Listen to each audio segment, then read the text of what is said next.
Buka dulu, bismillah. Alhamdulillah. Alhamdulillahilladzi arsala rasulahu bil huda wa dinil haqq liyudhhirahu 'ala ad-dini kullih wa kafa billahi syahida. Asyhadu an la ilaha illallah wahdahu la syarika lah wa asyhadu anna Muhammadan 'abduhu wa rasuluh alladzi la nabiyya ba'dah. Amma ba'du. Allahumma anfa'na bima 'allamtana wa 'allimna ma yanfa'una wa zidna ilma. Baik. Insya Allah, pada hari ini kita akan memasuki salah satu bagian dari makharijul huruf al-halq, yaitu adnal halq,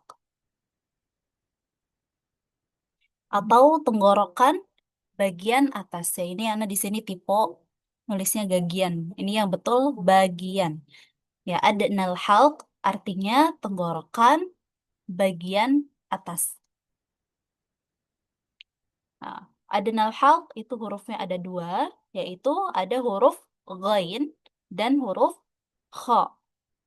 Ya, huruf ghain dan huruf kha adalah huruf yang lebih dekat dengan lidah ya dibandingkan bagian tenggorokan yang lain ya.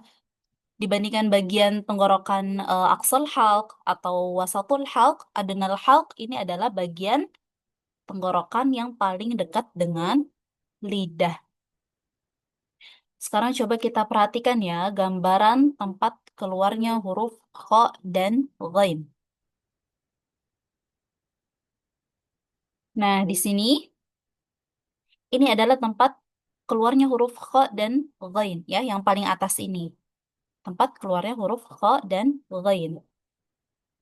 Nah, perhatikan ini bisa sambil Antuna catat ya.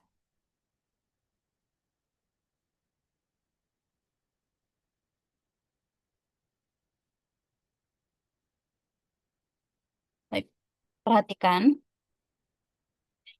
di Adnal Halq ada dua bagian yang menjadi alat pengucapan huruf ghain dan huruf kha ya.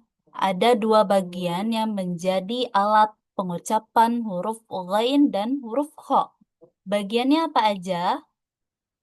Yang pertama ada akar lidah. Ya, akar lidah itu di sini.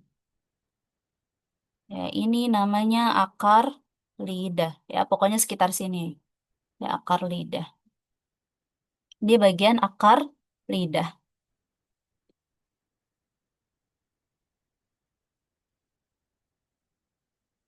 Nah, ini bagian akar lidah.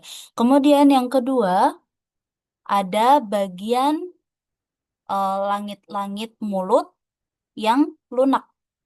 Ya, ini bagian langit-langit mulut yang lunak.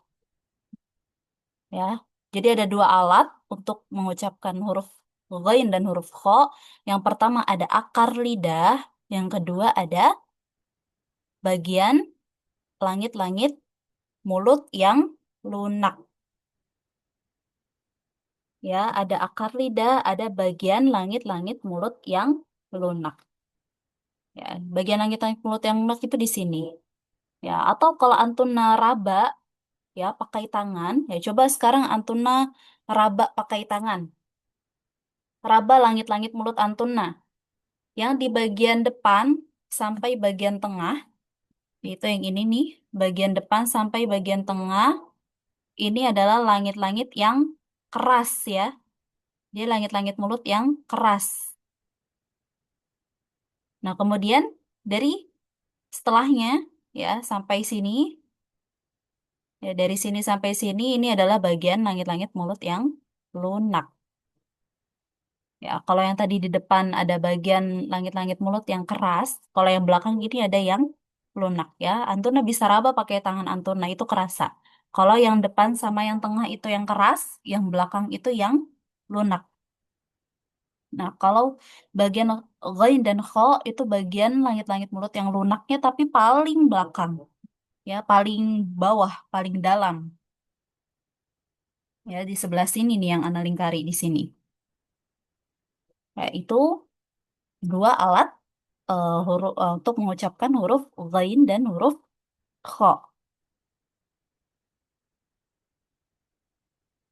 Jadi huruf ghain dan huruf kho adalah pertemuan antara akar lidah dengan langit-langit mulut yang lunak. Ya, karena ulangi lagi. Jadi huruf ghain dan huruf kho adalah pertemuan antara akar lidah dengan langit-langit mulut yang lunak. Ya, yang lunaknya yang paling dalam. Ya, paling bawah di sini, paling dalam. Karena di sini yang berperan adalah bagian akar lidah ya, di sini. Akar lidah, bukan bagian lidahnya, tapi bagian akar lidahnya, yang sebenarnya itu lebih dekat dengan bagian tenggorokan, maka ini tetap dinamakan adenal halq, yaitu tenggorokan bagian atas, ya, yang paling dekat dengan bagian lidah. Jadi di sini kita belum masuk ke bagian lidah, ya, belum masuk ke bagian al-lisan, tapi kita masih masuk ke al-halq atau bagian tenggorokan. Karena kalau kita maju sedikit, ya, maju sedikit ke sini nih, tapi ganti warnanya dulu. Tapi kalau kita maju sedikit nih ke sini, ya, ke sini ke bagian sini, ini udah masuk ke huruf qaf, ya, dia udah masuk ke lidah, bagian lidah paling belakang, paling dalam. Ini udah masuk ke alisan kalau huruf qaf. Maju lagi sedikit ada huruf kaf. Ya, di sini huruf kaf. Seperti itu. Jadi yang merah-merah ini bagian adnal halq, yang kuning-kuning ini udah bagian yang alisan. Ya, di sini maju sedikit ada huruf qaf dan huruf kaf yang sama-sama sudah masuk ke bagian lidah atau alisan. Ya, berarti huruf ghain dan huruf kha ini adalah huruf yang makhrajnya berada sebelum di makhraj huruf qaf, ya. Berada sebelum makhraj huruf qaf. Jadi hampir masuk ke bagian lidah, tapi belum masuk ke bagian lidah. Masih masuk ke bagian tenggorokan, ya, atau al-halq. Sampai sini sudah bisa difahami atau masih ada yang bingung? Gimana sampai sini sudah paham huruf ghain dan huruf kha? Oh, Insya insya Allah Allah. Ustaz. Baik. Kalau Tapi sudah dia, bisa afwan Ustazah, tidak ya. ada yang ada unsur ngorok-ngoroknya ya. Kalau Nah, huruf nanti kho dan gho. baik, nanti kita bahas nih setelah ini. Oke, kita nanti terjawab insya Allah setelah ini. Baik. Selain pertanyaan tadi, gimana yang lain? Sudah bisa dipahami? Insya Allah Ustazah. Nanti mungkin pas praktek ya Ustazah ketahuannya. Iya, iya betul. Pas praktek baru ketahuan ya. Baru ketahuannya tepat atau tidaknya. Iya. Tapi udah kita lanjut dulu ya. Ya, baik Ustazah. Baik, sekarang kita akan fokus dulu ke huruf ghain. Nah, jadi cara mengucapkan huruf ghain itu gimana? Yang kita gunakan tetap dua alat tadi ya. Dua alat tadi yaitu ada akar lidah sama langit-langit mulut yang lunak. Ya, dua alat tadi. Akar lidah dan langit-langit mulut yang lunak. Nah, Ana akan jabarkan cara pengucapan huruf ghain. Antuna bisa sambil dicatat ya cara-caranya. Baik. Jadi, caranya mengucapkan huruf ghain adalah yang pertama, akar lidah diangkat ke atas. Ya, yang pertama akar lidah diangkat ke atas dan hampir menyentuh langit-langit mulut yang lunak. Ya, jadi tadi cara yang pertama adalah akar lidah diangkat ke atas dan hampir menyentuh langit-langit mulut yang lunak. Ya, perlu diperhatikan tidak boleh betul-betul menyentuh ya, hanya hampir menyentuh. Ya, ibaratnya seperti ngambang aja atau harus ada jarak antara akar lidah dengan langit-langit mulut yang lunak. Ya, jadi nggak boleh betul-betul menyentuh. Karena kalau betul-betul menyentuh, itu biasanya jadi seperti huruf G dalam bahasa Indonesia. Ya, go, gi, gu, ag. Nah, itu kalau apa namanya akar lidahnya betul-betul menyentuh langit-langit. Ya, itu jadi huruf G dalam bahasa Indonesia, bukan huruf ghain. Beda ya. Ya, huruf G dalam bahasa Indonesia sama huruf ghain itu beda. Kalau huruf G itu dia nempel, ya, menyentuh akar lidahnya sama langit-langitnya. Tapi kalau huruf ghain itu nggak boleh nyentuh. Ya, dia ngambang. Ada jarak, ya. Baik, Ana ulangi lagi. Cara yang pertama adalah akar lidah diangkat ke atas dan hampir menyentuh langit-langit mulut yang lunak. Ya, artinya tidak boleh betul-betul menyentuh. Ya, hanya ngambang. Ya, jadi contoh pengucapan yang salah nih gini. Go, gi, gu, ag. Nah, itu yang nyentuh. Yang betul, go, ri, gu, ag, ag. Ya, jadi dia nggak nyentuh. Nggak nyentuh langit-langit, hanya ngambang. Go, ri, gu, ag, ag. Seperti itu. Baik. Kemudian yang kedua, ketika mengucapkan huruf ghain itu bukan dengan mendorong udara dari tenggorokan ya, tapi dengan menggetarkan pita suara. Ya, jadi cara mengucapkan huruf ghain itu dengan menggetarkan pita suara. Ya, itu tadi cara yang kedua ya. Kalau yang pertama tadi akar lidahnya diangkat sedikit, kemudian hampir menyentuh langit-langit bagian yang lunak. Kemudian yang kedua, caranya dengan menggetarkan pita suara. Ya, jadi huruf ghain itu dengan digetarkan pita suaranya, bukan dengan mendorong udara dari dalam tenggorokan, tapi dengan digetarkan pita suaranya. Ya, nggak boleh mendorong udara dari dalam. Kenapa nggak boleh mendorong udara dari dalam?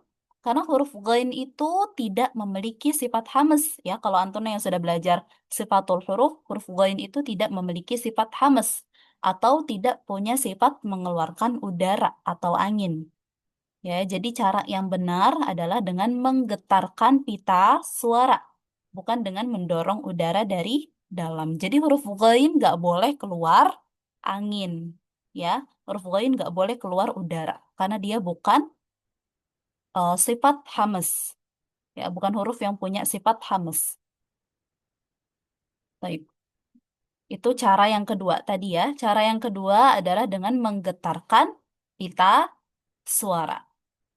Kemudian yang ketiga, huruf ghain ini memiliki sifat rokhawah, yaitu mengalir.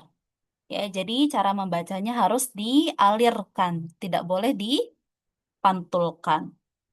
Ya, jadi seperti ini cara bacanya. Gho, ghi, gu, ag, ag gitu. Ya, dialirkan ag, ya dialirkan seperti itu. Nah, jadi tadi cara yang ketiga adalah huruf ghain dibacanya harus dialirkan. Nah, jadi masalah yang sering terjadi itu biasanya karena akar lidahnya terlalu nempel ke langit-langit mulut, akhirnya huruf ghain itu jadi berpotensi dipantulkan. Jadi gini bacanya, age gitu. Itu gara-gara akar lidahnya biasanya terlalu nempel ke langit-langit mulut yang lunak. Ya, dan itu salah ya.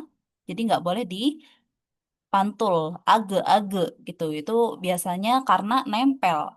Ya, insya Allah kalau nggak nempel, kalau nggak nyentuh, hanya ngambang itu nggak akan mantul, ag gitu. Atau Antuna sengaja alirkan aja huruf ghainnya, ag. Ya, ingat ya huruf ghain bukan huruf qalqalah, jadi nggak boleh mantul, harus dialirkan, ag, ag gitu.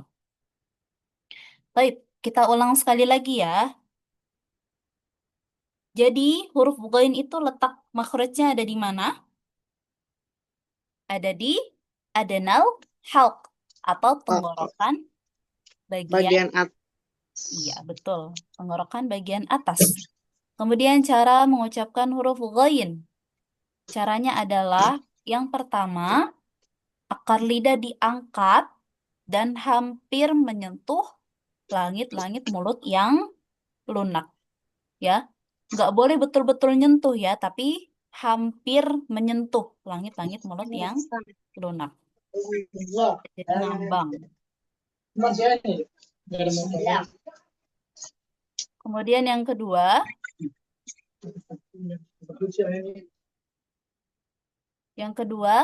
ketika mengucapkan huruf ghain itu dengan menggetarkan pita suara, ya, dengan menggetarkan pita suara, bukan dengan mendorong udara dari dalam, tapi dengan menggetarkan pita suara. Ya, itu yang kedua. Kemudian yang ketiga, huruf ghain cara bacanya adalah mengalir, ya, tidak boleh dipantulkan. Ya, yang ketiga huruf ghain mengalir, tidak boleh dipantulkan. Baik. Sampai sini sudah paham semua? Ini kita belum masuk ke huruf ko ya, masih masuk ke huruf ghain. Jadi intinya huruf ghain itu bukan bukan ngorok ya, bukan ngorok cara bacanya. Kalau huruf ghain itu dengan digetarkan pita suaranya. Karena kalau ngorok kan dia pasti keluar angin. Ya, huruf ghain itu dengan digetarkan pita suaranya. Ya, ini masih masuk huruf ghain ya, belum masuk ke huruf kha. Ya, sebelum kita masuk ke huruf kha, ada yang mau ada yang masih bingung untuk huruf ghainnya? Anak Iya, gimana? jadi rongga mulutnya itu harus kebuka sedikit ya, jadi tidak terlalu harus Iya, kebuka iya, lebar untuk betul, keluarin. betul.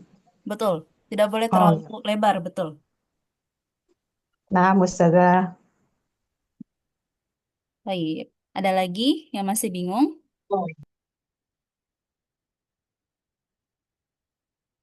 Kalau terlalu lebar malah jadi fathah nanti. Malah jadi fathah, malah jadi apa namanya a, bukan bukan bukan tebal. Ya, sedangkan huruf ghain ini kan tebal, go, tebal dia. Baik. Nanti kalau ada yang masih bingung bisa dicatat pertanyaannya ya. Nanti ditanyakan setelah kajian di grup WA karena kita mempersingkat waktu ya. Baik, sekarang kita masuk ke sesi talaki.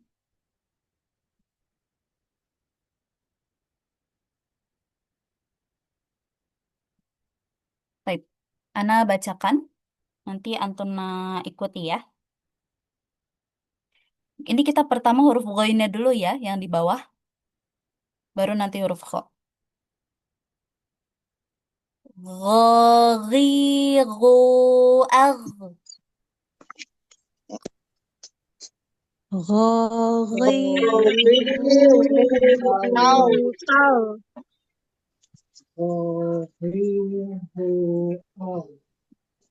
Baik, santuna. Sudah bagus semua. Sekarang kita baca yang kata-katanya di bawah. Aghlala.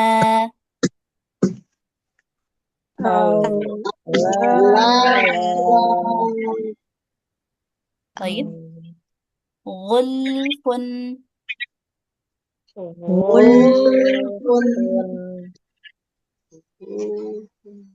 Baik. Ghillin. Ghillin. Baik. Kemudian al-ghashiyah.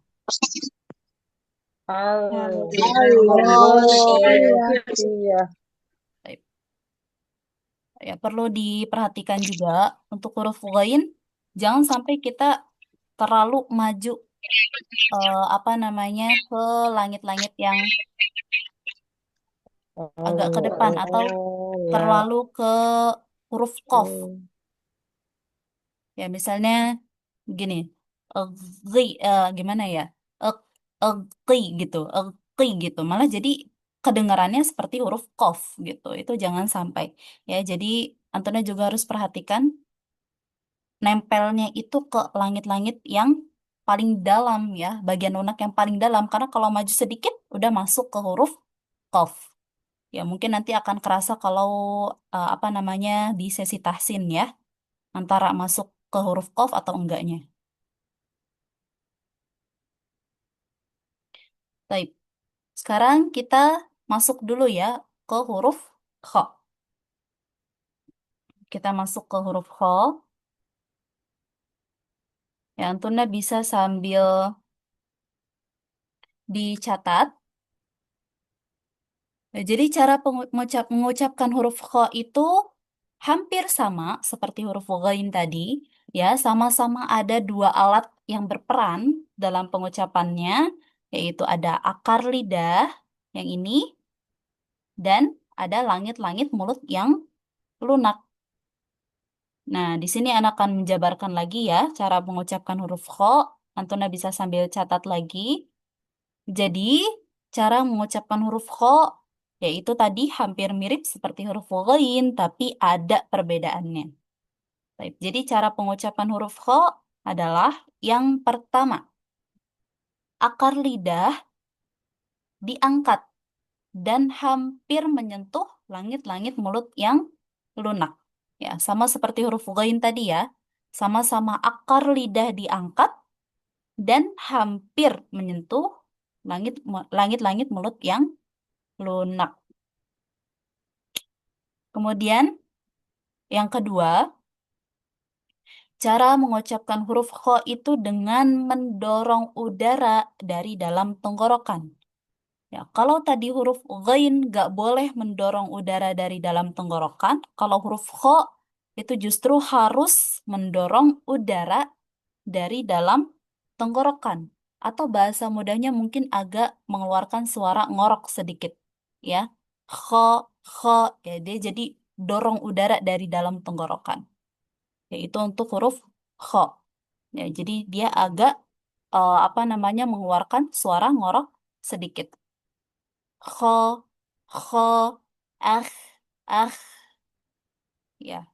Jadi suara ngoroknya itu untuk membedakan antara huruf kho dan huruf ha kecil. Ya, karena ha kecil sama-sama apa namanya mendorong udara juga dari tenggorokan. Tapi bedanya kalau huruf kho ada suara ngoroknya sedikit. Ah, ah, kho gitu. Nah, kalau tadi huruf ghain itu dengan menggetarkan pita suara, kalau sekarang huruf kho adalah dengan mendorong udara dari dalam tenggorokan, ya, atau mengeluarkan suara ngorok sedikit. Maka huruf kho itu mengeluarkan angin, ya, karena huruf kho adalah huruf yang punya sifat hamas. Jadi harus keluar angin. Kalau tadi huruf ghain tidak boleh keluar angin, tapi kalau huruf kho itu harus keluar angin, ya, karena dia udah dorong udara dari dalam, otomatis apa namanya suaranya keluar dengan angin. Ya, jadi huruf kho itu punya sifat hamas, punya sifat mengeluarkan angin, ya. Kho, khi, khu, ah, ah, ya itu udah pasti keluar angin dia karena dia mendorong udara dari dalam. Nah, kalau tadi yang pertama apa? Akar lidahnya diangkat, kemudian hampir menyentuh langit-langit mulut yang lunak. Kemudian yang kedua, mendorong udara dari dalam tenggorokan. Ya, atau bahasa mudahnya agak mengeluarkan suara ngorok sedikit. Kemudian sekarang yang ketiga. Yang ketiga adalah huruf kho itu juga punya sifat rokhawah, yaitu mengalir. Ya, huruf kho punya sifat mengalir. Ya, tidak boleh dipantulkan. Jadi kalau bacanya akhe, nah itu salah ya. Bukan akhe, tapi ah, ah, ya dialirkan. Ya, karena huruf kho itu punya sifat rokhawah, punya sifat mengalir. Nggak boleh dipantulkan. pantul, bukan tapi akh, akh, seperti itu. Baik, kita ulangi sekali lagi ya caranya. Jadi huruf kho itu letak makhrajnya ada di mana? Di tenggorokan bagian atas. Ya, betul. Adnal haq. Bagian atas. Baik, ahsantun di adnal halq atau tenggorokan Adnal bagian atas. Kemudian cara membaca huruf kho adalah yang pertama akar lidahnya diangkat.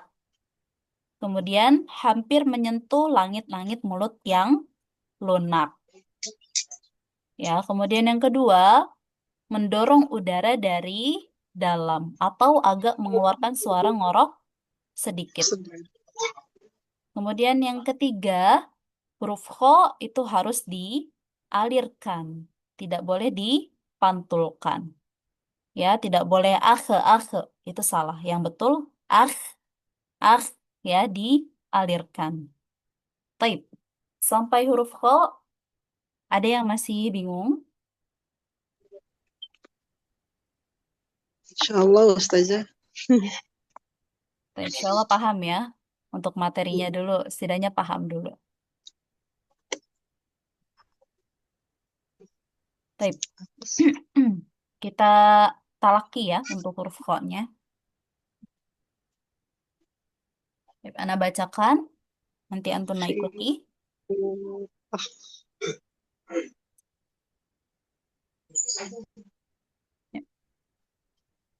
Ho, fi, hu, akh. Kho, khi, khu, ah.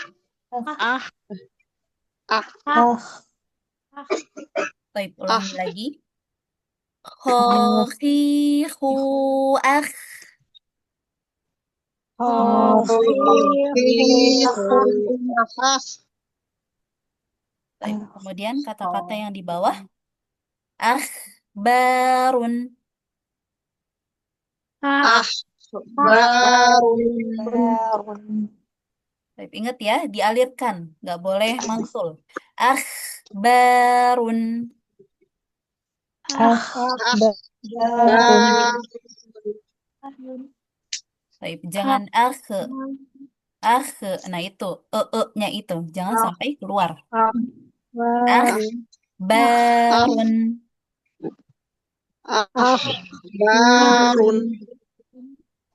Akhbarun. Baik, kita lanjut. Khusronun.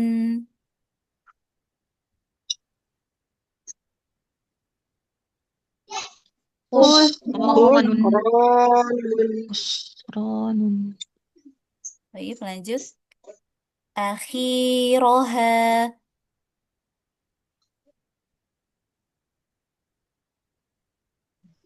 Akhiraha. Akhiraha.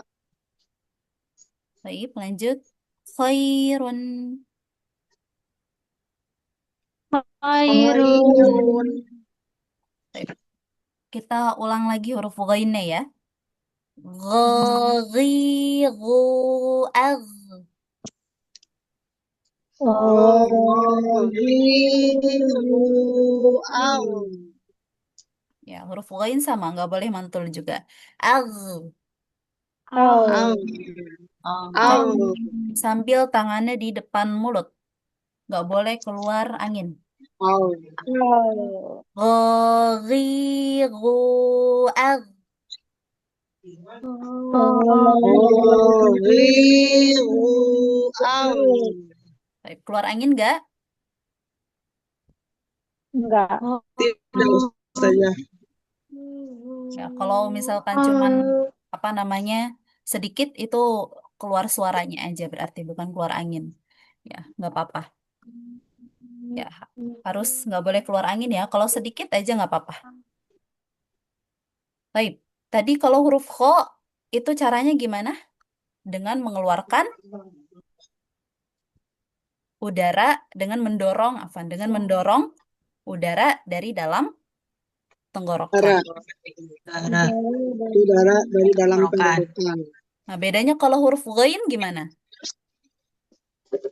Kalau going Menggetarkan bukan pita mendorong ya, Menggetarkan pita suara. Iya, betul. Menggetarkan pita kita suara. Suara. Ya, dan huruf kho dan huruf ghain ini sama-sama huruf yang tebal ya. Kho, kho, gho sama-sama huruf yang tebal ya. Oh, Sama seperti tadi yang sudah kita apa namanya bicarakan, nggak boleh terlalu mangap ya. Bukan kho, bukan gho gitu, bukan, tapi kho, gho. Ya sama seperti huruf-huruf yang lainnya juga nggak boleh terlalu lebar. Ya kemarin ain, ha juga sama ha, ya nggak, jangan terlalu lebar. Bukan ha gitu juga, bukan. Ha, kemudian hamzah sama ha juga sama. Ha, ya. Fathahnya jangan terlalu lebar. Huruf ghain dan kho juga sama, jangan terlalu lebar. Kho, gho, kho, gho, ya. Jadi apa namanya? Biasa saja. Ya, karena ini juga huruf-huruf tebal ya, huruf-huruf tebal. Kalau nanti apa namanya mangap malah nggak tebal jatuhnya. Bukan kho, gho gitu, bukan. Tapi kho, gho, kho, gho, jangan terlalu lebar. Baik, kita ulangi lagi yang huruf ghain, kata-katanya yang di bawah. Aghlala, oh, la, au la, la la la la, baik. Gulfun, gulfun, walaupun ghillin, ghillin, lilin al-ghashiyah. al-ghashiyah, khosiyah Baik, al-ghashiyah. baik. Ahsantun, barakallahu fikun. Ya, alhamdulillah kita udah selesai untuk materi Adanan Halq dan sesi talaki juga udah selesai. Tapi sebelum kita masuk ke sesi tahsin, ya Ana ada sedikit nasihat untuk kita semua. Ya, ini sedikit nasihat aja. Jadi karena dari pengalaman Ana lihat ada sebagian apa namanya pengajar tajwid atau tahsin yang ya mohon maaf sekali ketika dalam mengoreksi bacaan Al-Quran itu agak berlebihan. Ya bacaannya mungkin benar-benar dituntut harus sempurna gitu sampai kesalahan sekecil apapun itu kadang dicari-cari gitu. Nah, padahal yang cara yang terlalu berlebihan seperti itu justru dikhawatirkan bisa menurunkan semangat yang sedang belajar.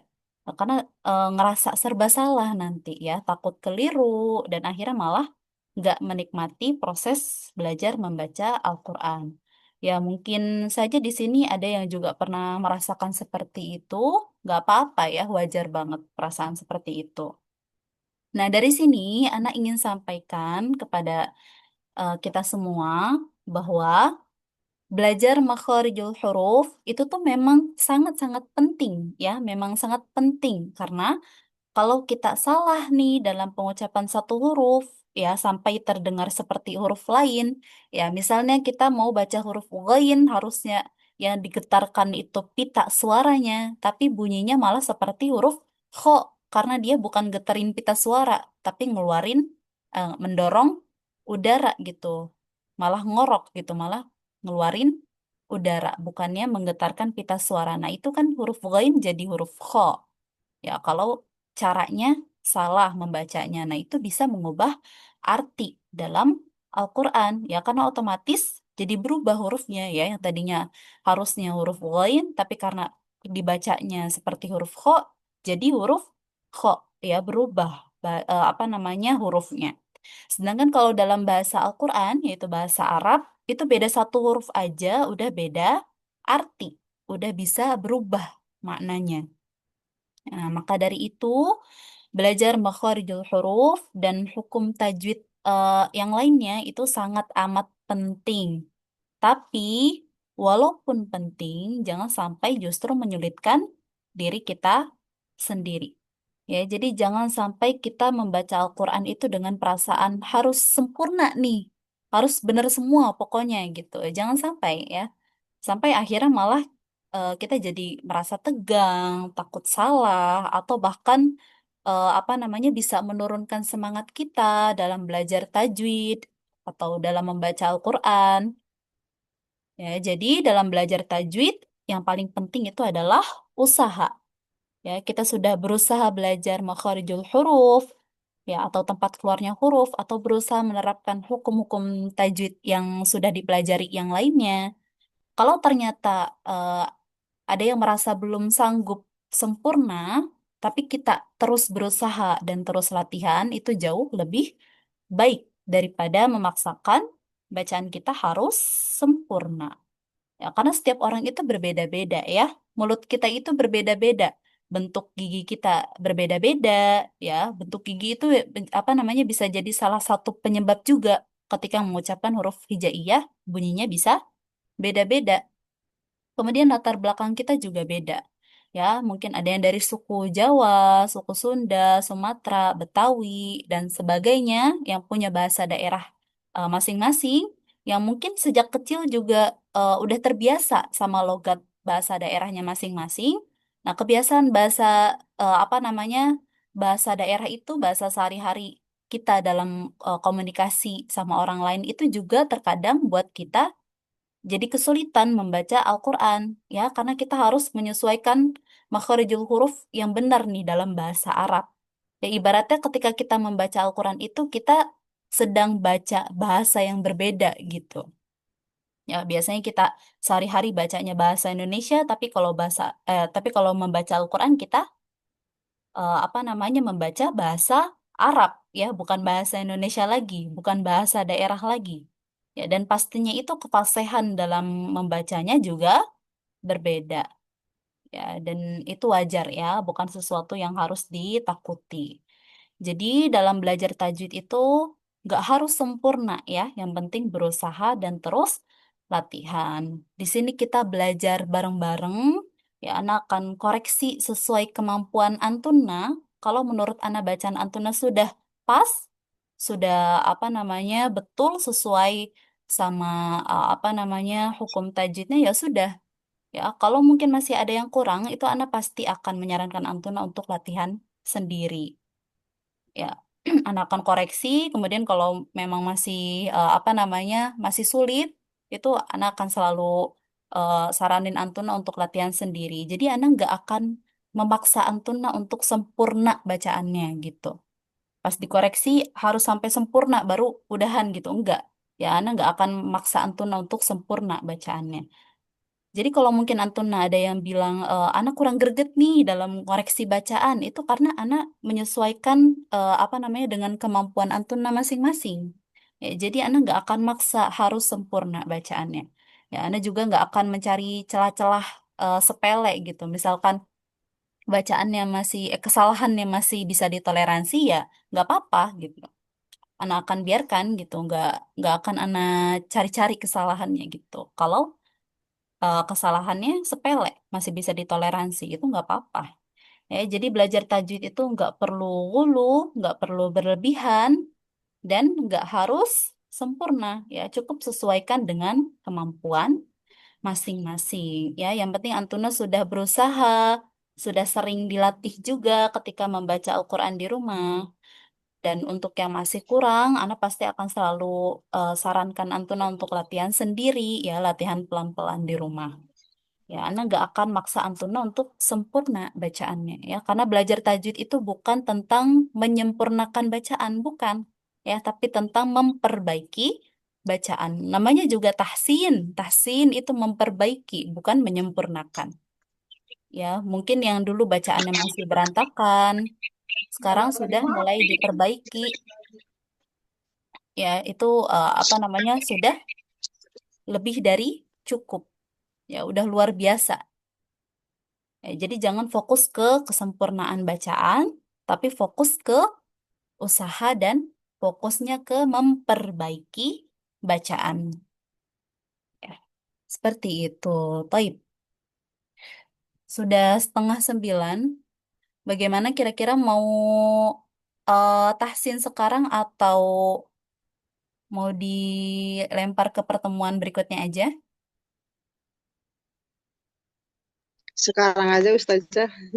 Baik, kalau mau sekarang silahkan catat nama Antuna di kolom chat. Nanti Ana akan panggil sesuai urutan yang ada di kolom chat.